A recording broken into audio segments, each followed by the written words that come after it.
Before long, we'll be selling this house and moving into a high-rise condo, so you'd better start looking for a new place," Olivia's mother, Helen, sneered. "Don't think for a second you'll be getting a dime of our father's inheritance, Lauren," she added with a cold edge in her voice. "We're having you relinquish your right to it." "Got that?" My sister's words cut deep, her face twisted into a cruel mask. Lauren's boyfriend stood nearby, laughing as if the situation were some sick joke. It was unbearable. Our father's funeral had just ended, and they were already discussing money. The sheer callousness was too much to handle. "I can't take this anymore," I shouted, my voice trembling with anger and pain. "I'm cutting ties with all of you." Just as the words left my mouth, the doorbell rang. I opened the door to find a man standing there, someone who looked vaguely familiar. "Let me introduce myself. I'm Olivia, 23 years old, and about to graduate from university. I'm not one to boast, but I consider myself strong-willed and patient. I've always been focused and dedicated to my studies, maintaining good grades throughout my academic career. I have dreams I'm determined to achieve, and although I'm generally content with my life, there's a significant worry that I can't shake. Olivia, come downstairs now."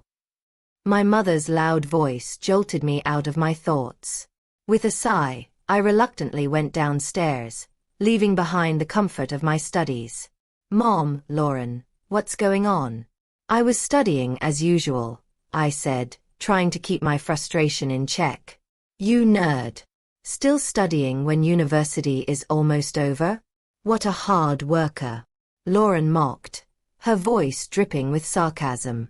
She was always the center of attention, just like our mother had been in her younger days as a model. Now, Lauren was unemployed, using the excuse of helping around the house to avoid finding a job. "We're going shopping. You stay here and clean the dishes, do the laundry, and don't forget to iron properly," my mother ordered, her tone leaving no room for argument. "Also, we're out of detergent and a few other things, so you should go shopping too." I knew better than to talk back, so I simply nodded and agreed. Feeling the weight of their demands, I left the house, stressed but determined to get through the chores. As I began cleaning up the mess they'd left behind, I muttered to myself, "I need to get on with this." My mother, a former beauty queen with a taste for luxury, had always favored my beautiful sister, leaving me in the shadows. Despite everything, I pressed on, knowing I had to stay strong. I've never been considered all that pretty, and to make matters worse, my family has always treated me like a maid, dumping all the housework and chores on me. My sister Lauren has taken full advantage of this, and I've been oppressed by them both since I was little. Yet, I've tolerated it because, despite everything, they are my family. Then one day, my phone rang. When I looked at the screen, it was Dad. "Hello, Dad. It's been a while," I answered, feeling my mood lift instantly. "Oh, Olivia, it has been a while. Are you doing okay?" he asked, his voice warm and familiar. "I'm doing great. How about you, Dad? It's nighttime there, right? How's work?" "I'd like to say I'm fine, but I've been having some headaches lately. I'm planning to see a doctor soon. How's school going for you?" "Dad, take care of yourself, okay? As for school, thanks to you, everything is going well. I'm studying hard to achieve my dream." "That's my girl. You're always so diligent. Remember what I always tell you, be righteous and kind." "Don't worry, Dad, I'm doing my best." "That's my Olivia. I'll bring lots of souvenirs when I come home next time." After that conversation, I hung up the phone, feeling a mix of emotions.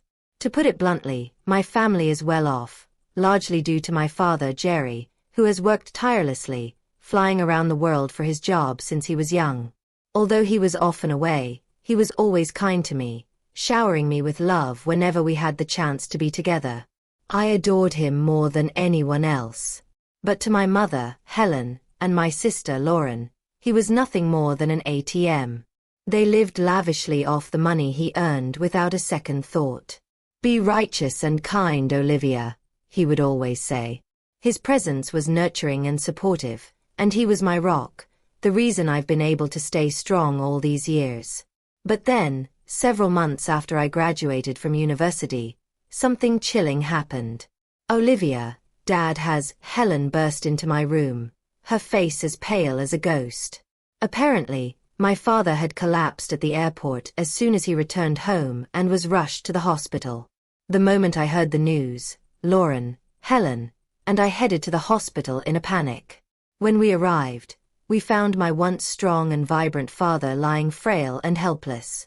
"We suspect he's had a stroke," the doctor informed us. Despite receiving extensive treatment, my father's condition barely improved. He was left with severe physical paralysis and a speech impairment, unable to stand or speak properly. Seeing him in that state broke my heart. I knew I had to step up, so I made the difficult decision to put my dreams on hold and dedicate myself to caring for him at home. Predictably, Helen and Lauren completely ignored him, treating him as if he were useless. They didn't lift a finger to help with his care or even visit him. "Mom, Lauren, if you helped out with Dad's care once in a while, I'm sure it would make him really happy," I suggested, trying to appeal to their better nature. But they just brushed me off, continuing to live their lives as if nothing had changed. And so, I found myself alone, caring for the man who had been my only source of love and support in a family that seemed to have forgotten what those words even meant. I begged them for help, but their response was always the same. "We're too busy. You take care of Dad." So, I did.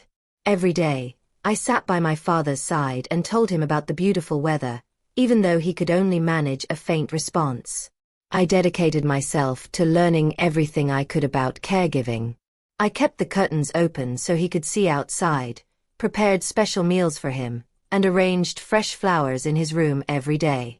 Although professional caregivers helped, I poured my heart into making sure he was comfortable, remembering how hard he had worked for us and how much love he had given. Whenever things got tough, I recalled my father's words. "Olivia, always be righteous and kind." Those words gave me the strength to carry on.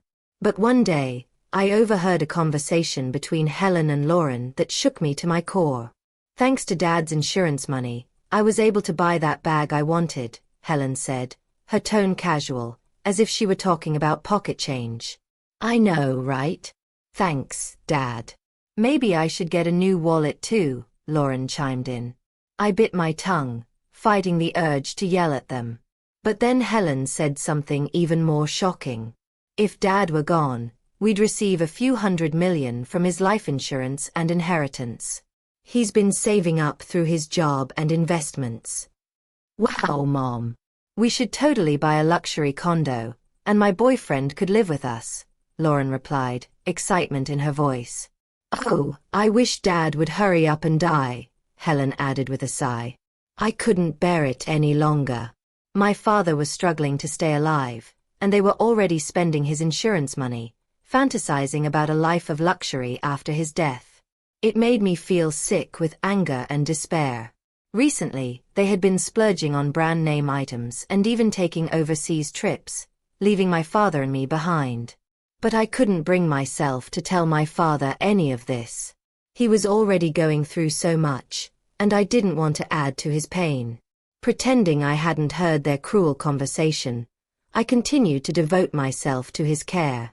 Many friends and acquaintances came to visit him regularly, and it warmed my heart to see how much they loved him. One visitor in particular stood out, a distinguished older man in a suit and glasses. I wasn't sure of his exact role, but I guessed he was an executor from my father's company. He always greeted me politely, bowing his head, and I could tell he genuinely cared for my father. On the days when my father had visitors, his face seemed brighter, and I naively hoped these peaceful days would continue. But a few months later, my father suffered another stroke. This time, it was too much for him to fight off, and he passed away suddenly. My heart broke, knowing that the one person who had always loved me unconditionally was gone. I clung to my father's lifeless body, sobbing uncontrollably. Even my mother and Lauren shed tears this time, mourning the loss of my father. What followed was a blur, a whirlwind of events. There was the wake, the funeral, and all the necessary arrangements that had to be made. Despite being the chief mourner, my mother did nothing, and neither did Lauren. In the end, it was left to me to handle everything on my own, rushing through the procedures and trying to keep it all together. The wake concluded, and the funeral was attended by many people. The sheer number of flowers and the crowd that came to pay their respects spoke volumes about the kind of man my father had been. Seeing how much he was loved gave me a small sense of comfort. As the funeral proceeded, the sound of sobbing filled the air, and with a peaceful expression on his face, my father began his final journey. By the evening of the 7th day after his passing, I was just beginning to recover from the initial shock and sadness. As I was tidying up after the day's rituals, my mother and Lauren called me into the living room. Sitting next to Lauren was a man she introduced as her fiancé. He was handsome like her, but knowing he used to be a male stripper, his frivolous nature was clear. His name was Larry. "So, about your father's inheritance," my mother began, and I felt a terrible sense of dread. Then, with a scornful laugh, she said something outrageous. "We're going to get a lot from your father's inheritance, so we've decided to sell this house and move into a luxury condo. You need to move out. Mom, it's only been a week since Dad passed away, and you're already talking about the inheritance and a luxury condo?" I asked, horrified. "We've already signed the contract," she said nonchalantly. "It's a brand new high-rise." "You've already signed? When did this happen?" I asked, trying to make sense of it all. "About a month ago, I guess," she replied, as if it were the most normal thing in the world. A month ago? But Dad was still alive and he was practically dying. "He had a lot of money, so it'll work out fine," my mother interrupted, as selfish as ever. Lauren chimed in. "Yes, that's right. The luxury condo is for Mom, me, and my fiancé. You're just in the way, so you should hurry up and find some shabby apartment." "Even you, sis? Are you serious?" I asked, stunned by her coldness. "Of course. And don't even think about getting any of Dad's inheritance. We'll make sure you renounce it. You understand, right?" Lauren said, approaching me with a terrifying expression, while Larry stood by, laughing. Their greed and callousness were suffocating. They had the nerve to talk about this while my father's mourning period wasn't even over. The betrayal was too much to bear.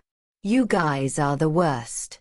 I can't stand it anymore," I said, my voice filled with anger and despair. "I'm cutting ties with both of you," I declared, my voice shaking with emotion. "Good riddance," my mother and Lauren sneered, their laughter cutting through me like a knife. I clenched my fists, trembling with a mix of anger and sorrow. Just then, the doorbell rang. I wiped away my tears, trying to steady my breath before opening the door. I assumed it was a late visitor offering condolences. "Good evening. My deepest condolences for your loss," said the man standing at the entrance, bowing deeply. It was the middle-aged man in a suit and glasses who had frequently visited my father. "Thank you, please come in," I stammered, about to invite him inside. But before I could, the man handed me his business card. "Please take a look at this. My name is Eric, an attorney assigned by your father." I glanced at the card, which indeed belonged to a law firm. For the first time, I noticed the lawyer's badge gleaming on his chest. I was taken aback. "A lawyer?" I echoed, surprised. My mother, Lauren, and her boyfriend appeared behind me, curious about the visitor. "What does a lawyer want with us?" my mother asked, her voice laced with suspicion. "I'm here to discuss your husband's inheritance. May we talk for a moment?" Eric replied calmly.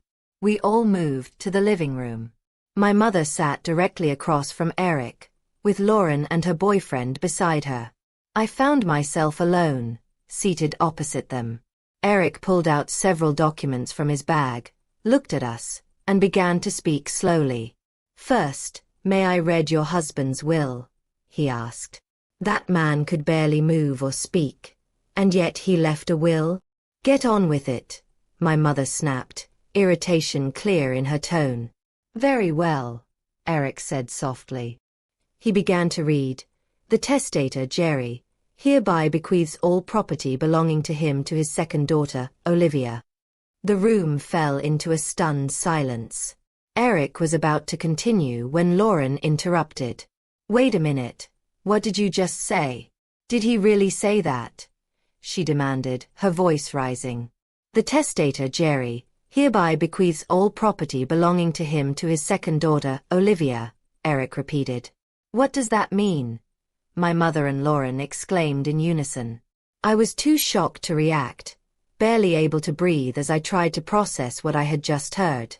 Eric continued, turning his attention to me. Next, I will read the postscript of the will. This is your father's final message. I listened quietly, my heart pounding in my chest as Eric read aloud. Olivia, you gave up your precious dreams to take care of me. I wasn't able to pay much attention to you because... His voice trailed off, but the message was clear. My father had acknowledged the sacrifices I made, and he left everything to me as a final gesture of love and gratitude.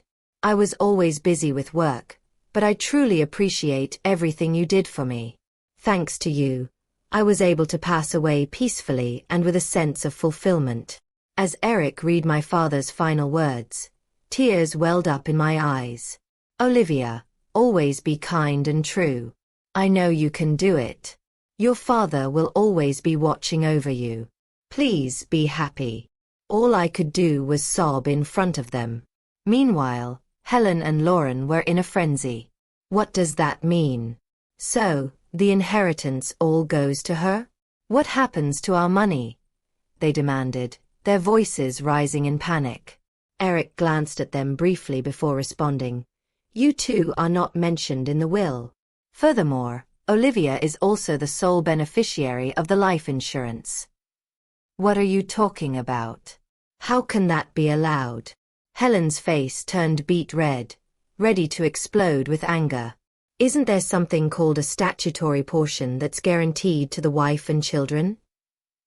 Lauren leaned forward eagerly, hoping for some loophole. You're referring to the statutory reserve, Eric said calmly. Indeed, you both have the right to claim a statutory reserve from the inheritance Olivia will receive. Helen seemed to regain some of her usual composure. Even if there's a will, if its contents are unfair, we can claim our share of the inheritance as prescribed by law. Eric continued. However, Jerry had us investigate the fact that both of you, Helen and Lauren, were living extravagantly off his money, squandering it on luxury items and trips. He knew everything but chose not to confront you directly. Helen and Lauren's eyes widened in shock. Yes, Eric said. You purchased a luxury condo, a car, and spent lavishly at host clubs and on overseas trips, all while leaving the caregiving and household chores to Olivia. There were even remarks made wishing for Jerry's death. My father knew everything. He knew everything but pretended not to. I whispered, overwhelmed by the revelation. Helen stammered. That's not true. Eric responded calmly. Given these circumstances, it's highly unlikely that a court would deem the will's distribution unfair. You are free to contest it, but I will be representing Olivia in that case. My mother's face turned pale, and Lauren muttered in disbelief. This is ridiculous. As Eric prepared to leave, I walked him to the door. He turned to me and said, Olivia, you've grown up to be quite admirable. Your father always spoke of you with such pride and joy. Really? I asked, touched by his words. Yes.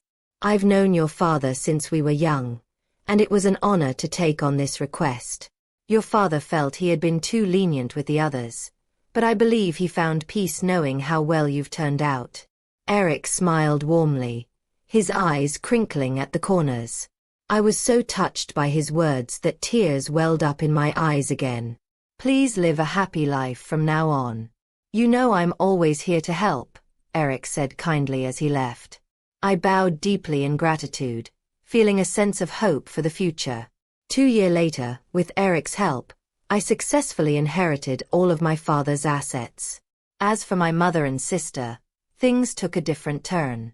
My mother, unable to keep up with the loans for the high-rise condominium, lost everything. The expensive car and designer goods were repossessed, and she eventually went bankrupt. My sister, on the other hand, was quickly abandoned by her boyfriend when he found out she wouldn't be inheriting anything.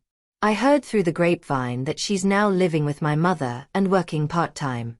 For a while they tried to contact me, but I consistently replied, "I've cut ties with you. Please contact me through a lawyer." I believed that was what my father would have wanted, and eventually, they stopped reaching out altogether. As for me, I used my father's inheritance to pursue a dream I had once given up on. I enrolled in law school. Originally, I had wanted to become a prosecutor, inspired by my father's words to always be kind and true.